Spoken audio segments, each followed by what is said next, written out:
Setelah debat kandidat dan memastikan daftar pemilih, maka seluruh masyarakat dihimbau agar mensukseskan pilkada serentak yang akan digelar 15 Februari 2017.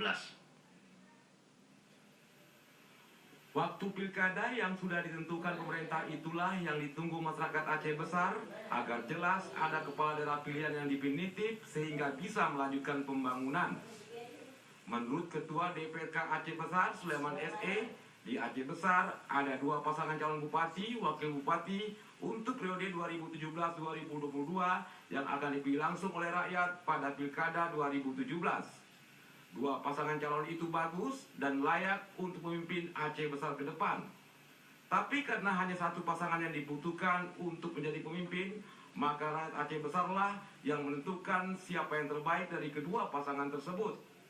Dikatakan Sulaiman SE, dalam pemilihan bupati dan wakil bupati yang tinggal menunggu beberapa hari lagi, semua pihak harus mengusulkannya dan jangan sampai ada gesekan dan intimidasi. Siapapun yang terpilih nantinya adalah pilihan masyarakat Aceh Besar yang terbaik. Pilkada di tanggal 15 nantinya tentunya kita akan memilih pemimpin kita, pemimpin Aceh Besar. Saya atas nama Ketua DPRK Aceh Besar mengharapkan tidak ada gesekan. Tidak ada yang namanya intimidasi, tidak ada yang hal-hal lain. Kita ingin nanti di tanggal 15 itu kita memilih pemimpin, marilah kita pilih pemimpin yang betul-betul sesuai dengan hati nurani kita. Kalau memang kita sampai hari ini belum ada calon kita yang ingin kita pilih katakanlah, mari sholat istiqoroh. Kita minta sama Allah, ya Allah berikan pemimpin kami yang terbaik untuk Aceh Besar, karena Aceh Besar butuh pemimpin yang betul-betul punya hati nurani.